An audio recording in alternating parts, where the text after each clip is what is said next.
Heaven's California.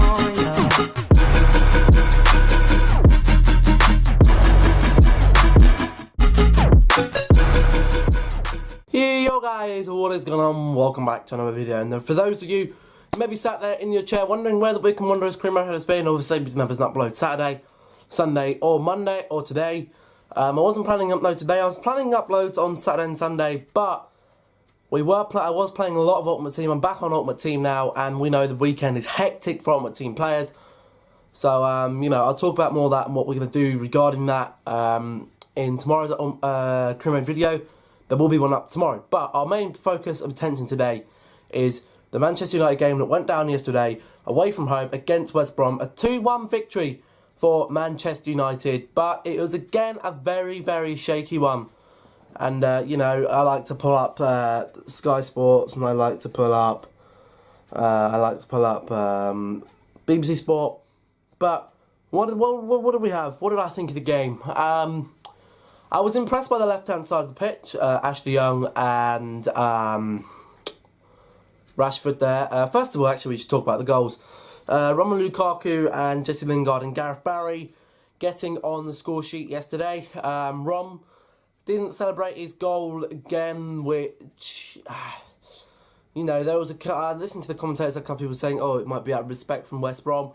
We know it's not respect from West Brom because he celebrated against Everton when he scored against them earlier in the season. So I think genuinely he is a little bit, you know, if to say it kindly, pissed off that a lot of people, you know, have been saying, oh, he's not worth the price tag, he's rubbish, he's crap, get rid in Jan, go for Griezmann. You know, and I never really stick to a player. You know, when a new player comes in the first season, I'm always saying, give him time. You know, Pogba, we have to give him time. He's come out of his shell and he's playing very, very well. And, you know, I'd say give Lindelof time and I'd give Romelu Lukaku time. Unfortunately for him, he did hit the ground running for Manchester United, and then he kind of eased off a bit. You know, had a few poor performances, one of them being the Manchester derby, which probably did hit him very, very hard, you know, because it's hard to take when, you know, there's a lot of people giving you criticism, and the more people that are giving you criticism, it does get tough for a player like that, because, you know, he's carrying a huge price tag, and a lot of people sit there and say, well, maybe he wasn't worth the money. And, you know, we all know that, you know, a lot of people would say, oh, he should be scoring in the big games, but big games, you know, in order to score in the big games, you need to start scoring in the smaller games first to rebuild that confidence. So I just say, give him to the second half of the season, let's see what he does there. Lingard goal, yeah, deflection off the West Brom goalkeeper, defender. Not really much you can do about that, bit lucky. And then the goal given away later on in the game to Gareth Barry, mess in the box, you know. One of them things that happens, and then we were kind of on the back foot for the last 10-15 minutes again, and that worries me, because there are a lot of people who would say, you know, we shouldn't be on the back foot, and we were on the back foot for that amount of time. And, you know, we used to be a team that earlier on in the season would go and they would, you know, they'd be knocking on the door for that last 15-20 minutes, and they'd be, you know, we scored a lot of late goals. But now we're kind of just sitting back and, you know, not going for it. And that was kind of the second half. Second half, you know, after the first half, I was quite impressed. I was thinking when that second one went in, yep, we're going to get 3, 4, 5 goals today. Second half, they come out, West Brom looked the better team. And, you know, I can't sit here and truly say that I think them players that are out there yesterday didn't have an attacking mentality. I think there is something that the manager is saying, like, I don't know, preserve yourself, do something, you know, conserve the energy, but, you know, you want to be competing with City. They're putting Spurs to bed 4-1. We beat them 1-0. So there is still a massive, massive gap between Manchester City and Manchester United, but I want to talk about that later on in the review. Let's have a look what the BBC Sport signed. You know, there's I don't think any Manchester United players made the... Oh, no, they did. Smalling. Yeah, you know what? Smalling and Jones, I think they've been playing very... I think, you know, it was said that when Alex Ferguson left the club, you know, he left, and Vida and Rio, they also left with him. And it was told that the replacement for them, the two centre halves that he wanted to be the partnership for Manchester United were Chris Smalling and Phil Jones. And we brought in Bailly, we brought in Blind, we brought in Rojo, we brought in Lindelof. But I think them two could work together. And, what we need is a steady lineup that, we've seen the steady lineup works. City, they're putting out the same Premier League team with minimal changes week in, week out. Maybe one or two changes. We're making quite a few rotations, and I feel that, to mount a really good title charge, we knew with City last season, Chelsea last season, they had a consistent lineup, and I think consistency in the lineup does make it very easy for your team to start playing together. And we don't have that. We don't have a consistent lineup. Yes, we've had a few injuries, but the front four is always changing. We have a lot of attacking options, and if that means we have to get rid of someone like a Mata or a Lingard so we can have a consistent lineup, then we'll have a consistent lineup. We can interchange maybe one or two players, but all the rest of the players really need to stay together. And, we got... that's Pogba's... His suspension is now up. He's had the 3 league games, so he'll be back in the next Premier League game. And hopefully he should make an impact, because I am worried that... The not just the gap in the table, but the gap to City in general is going to be too big for any club to catch up with soon. But we'll go and have a look at scores and fixtures on the trusty BBC Sport website and see what they are saying about the game. Let's see, shall we? Sunday, the 17th of December. Yeah, so the West Brom goal, look. We sit off too much in the second half. We seem to get the goals and then we're sitting off. I don't think we should be sitting off. I don't think it's right. But let's see. Manchester United manager Jose Mourinho vowed his side would fight until the last match after they moved back to within 11 points of the Premier League leaders Manchester City by holding on to beat West Brom. We shouldn't be holding on to beat West Brom. They are in the relegation zone. They are second from bottom. And we were holding on to win. That doesn't make sense to me. We have a team out there that are capable of getting 3 or 4 goals if the manager let them. It seems that the manager is holding the team back. And I don't like that. I don't like the manager being holding the team back. Romelu Lukaku scoring his second goal, as in many games, against the team he played for during the 2012-13 season. Again, look, that was 5 years ago. Well, it was 5 seasons ago. That shouldn't be a difference. That shouldn't make a difference. I don't see that a reason to not to celebrate. I think it's, you're scoring for your club. You should be celebrating. Even if you're trying to prove a point, proving a point or not, he didn't look happy at all. He looked absolutely... He just looked demoralised, he looked empty, he looked finished. And you don't want that. You don't want that for your striker. You want them to have the energy and the passion to play for the team. So maybe a few alarm bells ringing in my head thinking, is this guy still happy at Manchester United? Are we as fans driving one of our record signings away? I hope not, because I genuinely believe that he has the skill and the technical ability to become a very good player for Manchester United.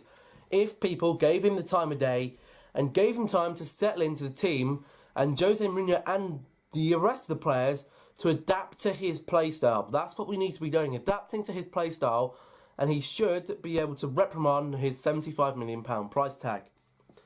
Anyway, the Red Devils appear to be heading for a comfortable win until Albion substitute Gareth Barry poked home a close range shot with 13 minutes left. Baggies past Alan Pardew's 2 other substitutes almost combined for an equaliser. Jay Rodriguez shooting right from a crisp brunt cross. But despite finishing strongly, the Baggies could not add to their first goal in 4 games under Pardew, remain second from bottom and on a club record run of 17 games without a win. Every match we tried to win, said Jose Mourinho. I know the questions are always coming in the same direction and I always keep saying the same. The last match in the Premier League, Watford at Old Trafford, mid-May. Until then, every match we go. Mourinho said on Wednesday he would be on holiday if he felt the chance of catching City had gone, and his team must keep grinding out wins while hoping their local rivals falter. We do not want to go on holidays, he added. We want to play until the last match. What can I... Now, look. We all know, everyone knows, whether you're a Manchester City fan, United fan, if you're a Barcelona fan, a Real Madrid fan, you're looking at 11 points. That's 4 games that Manchester City are going to have to lose, enable for us to catch up. Now, we can only take 3 points away from City, and that'll be at the Etihad. They still got to have 3 other teams to beat them in the league. Or they've got to have a couple more teams to make them draw. That'd be 6 teams to make them draw, relying on Manchester United winning the game. So Manchester United and Jose Mourinho's target for every game now should be to win. We got to go for it, game in, game out. Because if we go for a draw, it's more than likely that Manchester City will probably win that week. And that will mean they'll be 13 points ahead. That will mean they'll only need 5 games where they're going to have to falter and Manchester United to win. So that is going to be a very, very tough challenge. And I can see where Jose Mourinho is coming from. We've got to keep fighting. But I'm afraid there's been results where we should have won and we didn't. And that is going to cost Manchester United the title this season. And, you know, there is a big financial gap and gap in talent with Manchester City. It's not like Manchester City is full of 27, 28, 29-year-olds where in a couple of years they're all going to be finished, you know, past their prime, and they're going to be looking to get a brand new young team. They've got youth talents. They have got young players who are in the 23, 24. In over 5 years, that's going to be where in their prime football. And, you know, they're backed by Arab. They're backed by Arabs. Arabs have millions and millions of pounds. This manager, Pep Guardiola, has spent over £1 billion at the 3 clubs he has managed: Barcelona, Bayern Munich, and Manchester City. You know, he can go to the board and say, I want this player, and they will go and get him for him. If the transfer is realistic. No, they're not going to be able to afford Messi. They've tried to sign Messi. They've tried to sign, you know, I don't think Ronaldo would move to Manchester City just for respect for Manchester United, but you never know. You can't stop a player from moving somewhere if you need to play there. But honestly, Manchester City, their team is only going to get better. And Manchester United and the rest of the Premier League top 6 have got a huge, huge gap to catch up with City. And I think that is going to be pivotal in the next couple of seasons. I think City could have the next couple of seasons won quite easily, depending and regarding on whether they lose any of their players or not. They'd probably just go and buy another one. So it is going to be hard for Manchester United to close the 11-point gap and the gap in skill, in the Premier League. But Manchester United back in the old routine almost. For much of the game, this had the feel of a routine win for Manchester United, underlined by the fact Mourinho barely left the dugout for the first hour. West Brom certainly unsettled them in the closing stages, but the visitors had done enough to take all 3 points. Bringing back Ashley Young, Ander Herrera and Marcus Rashford certainly gave Manchester United more impetus than Wednesday's laboured 1-0 win over Bournemouth. And Lukaku looks to have responded well to being among those heavily criticised in the wake of last Sunday's derby defeat at Old Trafford. The 24-year-old has now scored 15 times for Manchester United and 3 in his last 4 appearances. His celebrations were muted for the second game in succession, though that could have been because of the reluctance to annoy his former club supporters. Look, it's not. From my perspective, it's not to do with respect, because he celebrated against Everton. Yes, maybe. Well, I think that was a home game against Everton, so maybe that was a difference. But he didn't celebrate last week either, and he's never represented Bournemouth in any way. I think he's pissed off. I think he's angry. I think he's disappointed with the fans, and he's there to make a point. You know, every goal he's going, look, I can score.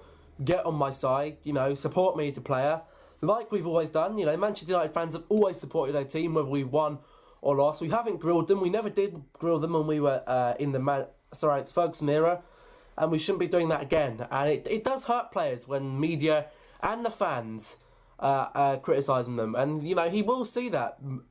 Players aren't subject to not going on social media and looking. You know, they are allowed on social media, and they can see that people are tweeting and tweeting abuse to him, and it probably has upset him. But, you know, I'm sure he'll bounce back. He's a grown man, and he needs to, you know, step up to the plate. But changes nearly pay off for West Brom. Pardew's side had showed positive signs as they held Liverpool to a 0-0 draw at Anfield in the midweek. and the former Crystal Palace manager acknowledged the result contributed to him making a mistake in his team selection against United.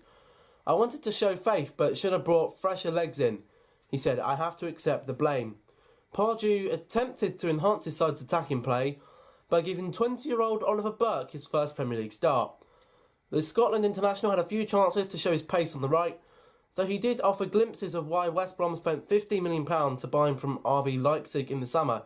If you don't know who Oliver Burke is, he was at Bristol City, looked very, very good, moved to Leipzig, and now he's at West Brom. But the hosts looked completely different opposition when he replaced Jay Rodriguez with 26 minutes remaining. "Our conviction wasn't there in the first half in terms of passing," said Pardew. "In the second half, we started putting balls into the box to test them. It was a finish where we could have got something from the game that could have flattened us. It's a lesson learnt for myself and the team. Albion are going to need more than inspired, but fruitless fight backs, and Burke's promise to get them out of their precarious position, and reports that United want to re-sign Johnny Evans will concern fans.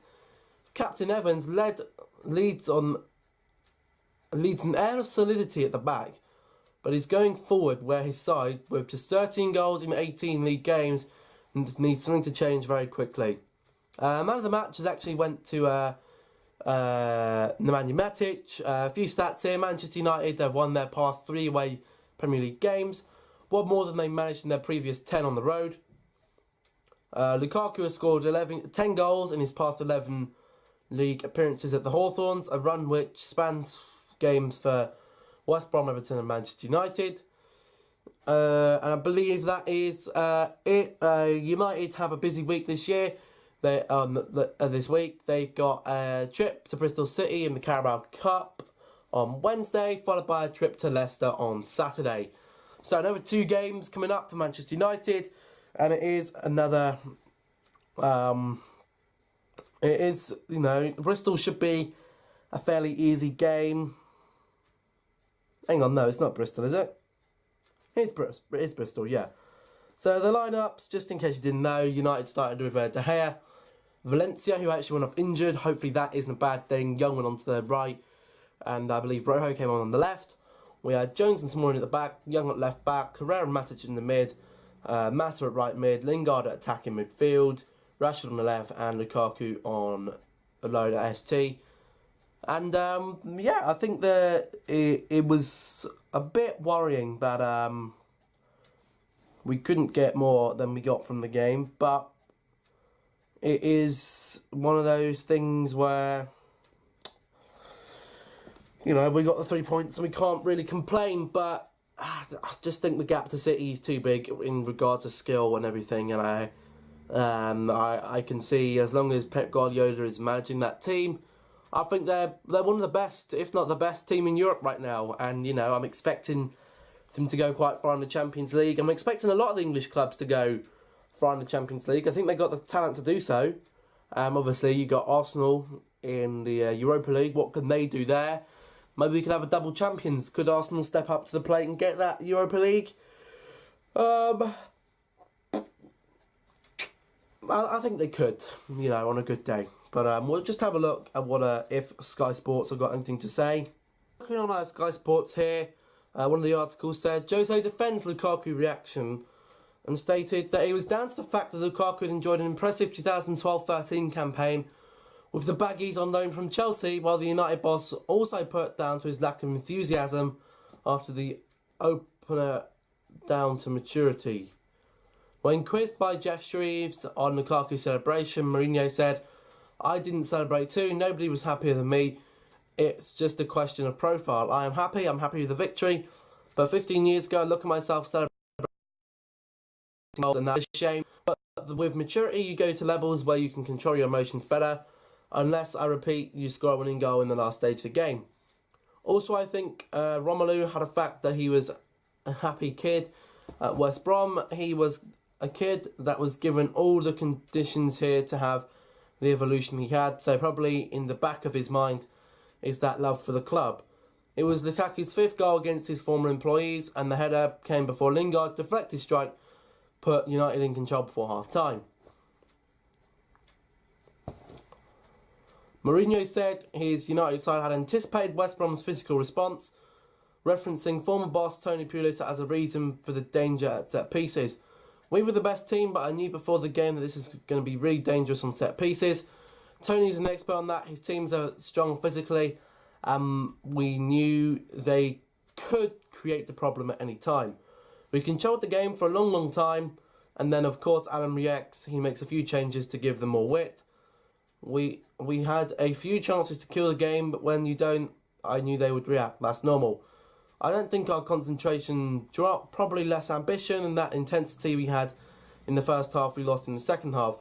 They're powerful in the air, they have giants, they have aggressive people. Even our goalkeeper with the ball in his hands is kicked. We knew that. The good thing is that after their goal we controlled the game again. They didn't have much more after that. I disagree. I think they were quite dangerous in the last 15 minutes. But what can you do? It's 3 points, and hopefully we can progress into the Carabao Cup semi-final, see who we get in that, and then get another league win before the Christmas. Well, there isn't a Christmas break, but over the festive season we can get another win against Leicester. But that is going to be it for this review then. Hopefully you did enjoy. If you did, remember to drop a like down below to show your support. Comment down below, again, what are you thinking of Lukaku? Why isn't he celebrating goals? Tell me what you think down below. Subscribe if you're new in here. Don't forget to turn on the notifications and share the video if you did enjoy. Thank you for watching, and I'll catch you in the next one. Goodbye.